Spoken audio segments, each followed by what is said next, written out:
Greetings folks, Iolair here. Today I'm very pleased to welcome back Mr. Clint to the channel, who is sailing in the premium Tier 9 Japanese battleship, the Musashi. Now I featured Mr. Clint in a division replay with another colleague, Sky Tank Dog, in a pair of Hindenburgs, and I'll leave a link to that replay in the description below. In this match, Mr. Clint is in a Tier 9 domination battle here on North. There are no carriers in play. Mr. Clint's ship is commanded by Yamamoto, and he has a mostly tank concealment build. He does take the BFT skill instead of Superintendent. Apparently this is to improve AA on what I assume would be the Yamato. For the Musashi, which has really terrible AA for its tier, the BFT is going to offer very nominal improvement in AA, but it doesn't really matter here because there are no carriers in play. Now, I've started this replay several minutes in because the early going, while he does get a lot of damage, in fact, when I started the video, he was well over 100,000 in damage, but he had started down the west flank, put in a lot of long-range artillery fire, got in a lot of damage that way, but things get really exciting around this point, so this is the area, the time that I wanted to focus on. So trying to get another shot in here on the Lion, and he's going to slip out through the east channel here. He does not want to put himself in a crossfire. There's Confederate, that's cool. He doesn't want to put himself in a crossfire between the opponents that are to his north, as well as the two battleships that are now pushing in from the south, the Friedrich der Große and the Vladivostok. So best thing to do is to come through this channel and then probably turn north and try to focus the two cruisers and the Lion first and try to limit the engagements with the two upper tier battleships. He is getting hydroed here. That's from the Friedrich, I assume. Here is the Ibuki, very low health. And so look to try to get him down. But here comes some torpedoes. Very good predictive torping by the Ibuki, anticipating Mr. Clint coming through this channel. So that was an excellent play by him. Mr. Clint does take down the Ibuki, but he does take a couple of torpedoes, and now he needs to push north here, and again, keep the islands to his port side between himself and those two battleships. Look to try to focus the Lion and the Seattle first.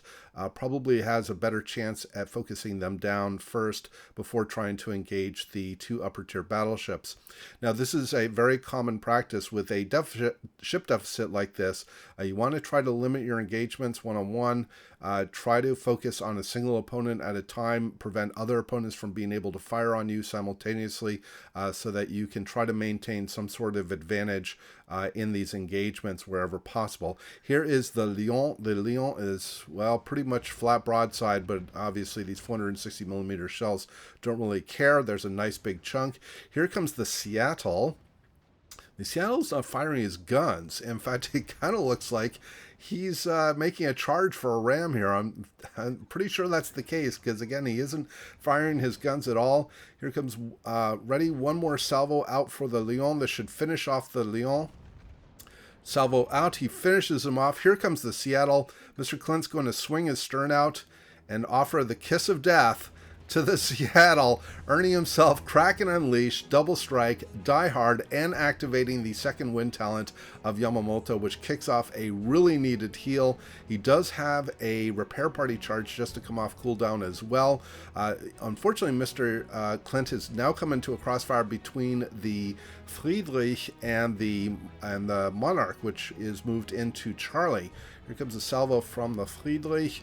Mr. Clint's got to be careful here. He's quite broadside and could take citadels quite easily in this angle to the Friedrich if either RNG is on his side or the German battleship aims well, or the player aims well, I should say. But with the second wind kicking in, he's also got a terrific reload, and he's getting, I think his reload is probably about 20 seconds, if even that. Here comes another salvo from the Friedrich. And that was a big chunk. It almost takes down Mr. Clint. Mr. Clint's going to make a blind fire here on the battleship. Is it going to be enough to take him down? Yes, it is. In fact, that kill not only gets him his 6th kill, but it locks up the game and ensures his team wins, because even if Mr. Clint were to go down now, his team would still win on points. But with time expiring, he is going to survive this battle. One more salvo out, which is not going to go and hit the Monarch.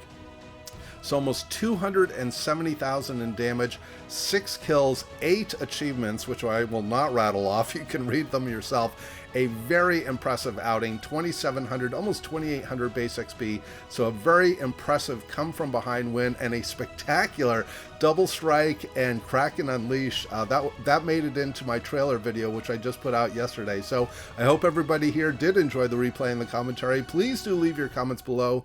And as always, we hope to see you out there on the virtual seas, and we wish you happy sailing.